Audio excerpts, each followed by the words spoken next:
हम इसको somehow 1971 moments इन reverse Chhattisgarh हो गया, ये तमाम इलाके जो हैं ये भारत के हाथों से निकल चुके हैं और वहाँ और सेवन सिस्टर्स बांग्लादेश का हिस्सा दिखाई दी गई थी वहां पे। क्या हम कह सकते हैं कि मुस्तकबिल अस्सलाम वालेकुम जी, welcome back to my channel. Hope आप सब बिल्कुल ठीक ठाक होंगे। मेरा नाम स्मैन है, आप देखिए स्पैन रिएक्शंस बंगला। यहाँ पे 1971 एक दफ़ा फिर रिवर्स होने जा रही है, जहाँ पे पाकिस्तान और बांग्लादेश यूनाइटेड नज़र आ रहे हैं और साथ ही साथ जहाँ पे इंडिया जो चीज़ें करने की कोशिश कर रहा है वो बहुत खुल के सामने आ गया है। तो यहाँ पे लाइक बांग्लादेश ने एक ऐसी स्ट्रेटजी बनाई है कि जिसके थ्रू अब इंडिया से उस्मान हादी का जो बदला है वो लिया जाएगा। कौन सी स्ट्रेटजी बांग्लादेश ने तैयार की है और यहाँ पे 1971 किस तरह रिपीट होने जा रही है। यहाँ पे जी उस्मान हादी को किस तरह इंडिया की प्रॉक्सीज ने बांग्लादेश के अंदर शहीद करवाया, अपने जो इंटेंशंस हैं वो बांग्लादेश को बताने की कोशिश की कि बांग्लादेश के अंदर कोई भी ऐसा मकबूल लीडर जिसको आवाम पसंद करती है, प्यार करती है, वोट देती है, हम उसको ऐसे ही खत्म कर देंगे। ठीक है, अब ये चीज ज्यादा देर नहीं चलेगी, बांग्लादेश इसका बदला लेगा और 7 सिस्टर स्टेट अब बांग्लादेश का हिस्सा बनने जा रही हैं और बहुत जल्द ऐसा होने जा रहा है। कैसे होने जा रहा है आज की रिपोर्ट आप लोगों से शेयर करूंगी। पाकिस्तान मीडिया की जानिब से उस्मान हादी के लिए आवाज उठाई जा रही है। उस्मान हादी का जिन लोगों ने कत्ल किया उनके खिलाफ सख्त एक्शन की बात की जा रही है। पाकिस्तान मीडिया किस तरह आवाज उठा रहा है, बांग्लादेश को किस तरह सपोर्ट शो कर रहा है। वीडियो को आखिर तक देखें, देन आप लोग सब मजीद अहम बातें करते हैं। वीडियो देखने से पहले चैनल पे नहीं हुआ तो चैनल को सब्सक्राइब और बेल आइकॉन को क्लिक करें। सो चलते हैं, देखते हैं वीडियो, लेट्स गो। अब्दुल्ला साहब, जिस तरह बांग्लादेश के अंदर भारत मुखालिफ और भारत की प्रॉक्सी हसीना वाजिद शेख मुजीब मुखालिफ नौजवानों की तहरीक उभर गई है, क्या हम इसको somehow 1971 मोमेंट्स इन रिवर्स के तनाजुर में देख सकते हैं, जहां पाकिस्तान और बांग्लादेश ऑब्वियसली यकजा होना तो नहीं मगर हम ये कह सकते हैं कि यूनाइट होकर भारत के खिलाफ कोई स्ट्रेटेजिक सूरत हाल बन जाए। देखिए, सबसे बड़ी बात आपने बड़ी अच्छी शजिया बीबी ये बात कही है।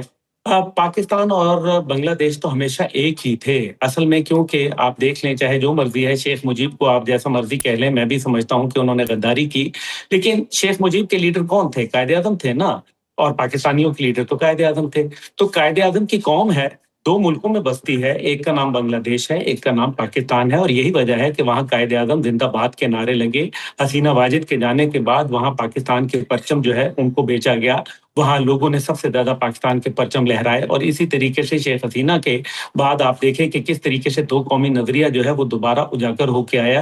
ये तमाम चीजों को अगर हम सामने रखें तो मैं ये समझता हूँ कि पाकिस्तान का जो वहाँ मामला है वो आहिस्ता आहिस्ता बढ़ रहा है। आप ये देखें कि जिस कौम को ये बताया गया कि उसके आबाओ अजदाद को पाकिस्तान ने बेरहमी से कत्ल किया, हमारी अफवाज ने जो है तो बस अफवाज के लोगों को जो है वो वहाँ उनकी इज्जतें पामाल की, उनकी जो प्रॉपर्टी थी उनको खराब किया। आज उन्हीं की औलाद जो है वो पाकिस्तान जिंदाबाद के नारे लगा रही है। इसका मतलब है कि मुक्ति बहानी के पीछे भारत हाथ था और भारत ने जो एक साजिश बुनी थी, और उस साजिश को आज अल्हम्दुलिल्लाह उनकी नौजवान नस्ल ने, जेन जी ऑफ बांग्लादेश ने नाकाम करके जो है भारत के मुंह पे मारा है। बिल्कुल सही। बांग्लादेश के अंदर से अब भारत की 7 सिस्टर स्टेट्स की आज़ादी के हवाले से भी बड़ी वाज़ेह हिकमत अमली हमारे सामने आ रही है, और शहीद उस्मान हादी ने भी अपनी शहादत से कबल जो पाकिस्तान, इंडिया और बांग्लादेश का नक्शा शेयर किया था उसमें पंजाब मुकम्मल पाकिस्तान के पास और 7 सिस्टर्स बांग्लादेश का हिस्सा दिखाई दी गई थी वहां पे।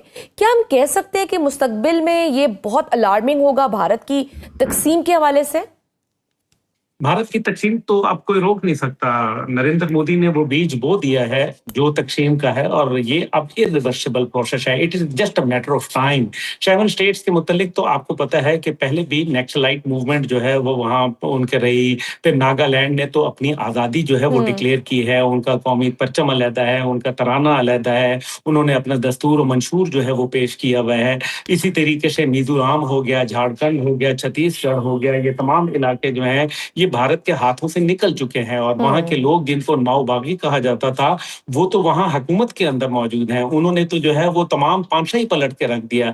दूसरी जानिब जो है वो सिखों की मूवमेंट को देख लें कि खालिस्तान जो है उसका तो परचम जो है अब जो है वो बुलंद होके रहेगा और खुद अभी जब किसानों की मूवमेंट चली तो उसके अंदर खालिस्तान का परचम जो था वो लहराया गया लाल किले के ऊपर, दिल्ली के ऊपर। तो ये तो मेरे ख्याल में रेफरेंडम जो है वो बजाते खुद एक बहुत बड़ा चैलेंज है। दूसरी जानिब जो है वो ज़ाहिर है चिकन नेक का मामला है जिसके ऊपर जी। बांग्लादेश का एक बहुत बड़ा जो अभी हालिया हमारे जो जॉइंट चीफ थे साबिक जनाब जनरल ताहिर शमशाद मिर्ज़ा साहब वो तशरीफ ले गए, तो वहाँ भी बातचीत हुई। और फिर जो पंजाब है वो तो ज़ाहिर है आपको मालूम है सिर्फ पंजाब नहीं, पाकिस्तान तो बहुत बड़ा है, ये तो अभी महर सितारों के आगे जहान और भी हैं।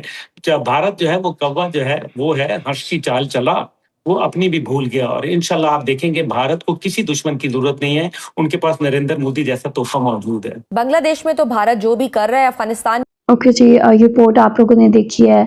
इंडिया को अब टुकड़े होने से कोई नहीं रोक सकता और यहाँ पे मोदी इसमें बहुत अहम रोल जो है वो प्ले कर रहा है।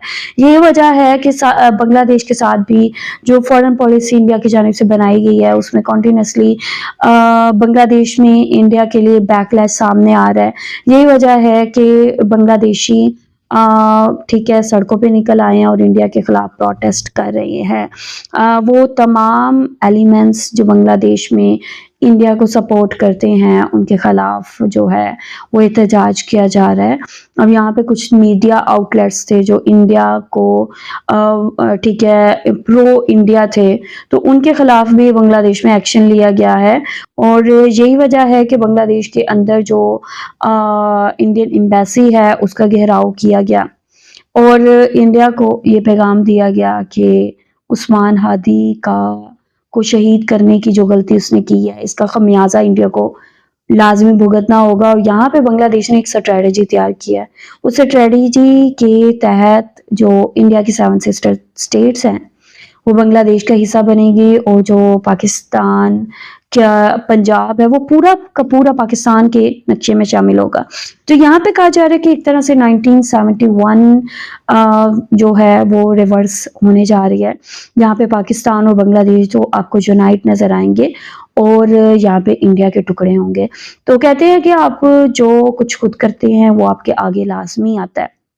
तो यहाँ इन्होंने बहुत अच्छी बात की कि एक वक्त था कि जब इंडिया की जानिब से ये एक प्रोपेगेंडा फैलाया गया, पाकिस्तान के खिलाफ साजिश की गई जिसमें मुक्ति बानी के थ्रू बांग्लादेश में ऐसे काम करवाए गए कि पाकिस्तान के बारे में, पाकिस्तानियों के बारे में ऐसी राय को बिल्ड किया गया कि पाकिस्तान ने ये सारा कुछ बांग्लादेश के अंदर किया है, जबकि बेसिकली ये इंडिया की साजिश थी और बांग्लादेश के जहनों को इस तरह से ठीक है प्योस्त किया गया कि वो हमेशा ये समझते रहे कि पाकिस्तान ने सारा कुछ किया। लेकिन अब ये जेनजीज जो हैं उन्होंने इंडिया का कट्ठा छट्टा खोल के सामने रख दिया है, इंडिया का असल चेहरा दिखा दिया है।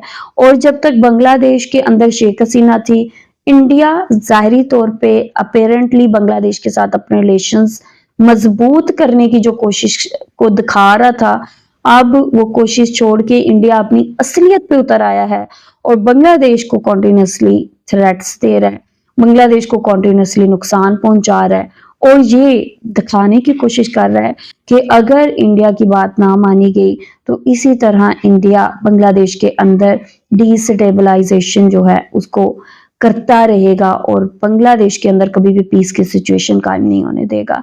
वेल यहाँ पे अगर बांग्लादेश में पीस नहीं रहेगा तो इंडिया में भी नहीं रहेगा। तो ये जाहिर सी बात है कॉन्सिक्वेंसेस इंडिया को जरूर फेस करना पड़ेंगे और बांग्लादेश ने ठान ली है कि वो इंडिया से बदला लाजमी लेगा। आप लोग क्या कहेंगे इस हवाले से, इस पूरी की पूरी रिपोर्ट के हवाले से आप लोगों की क्या राय है, लाजमी बताएं कमेंट सेक्शन में। वीडियो को लाइक और शेयर लाजमी करें। अपना ख्याल रखें अपने इस चैनल का भी। I will see you till then, ठीक है, अल्लाह हाफिज़, बाय।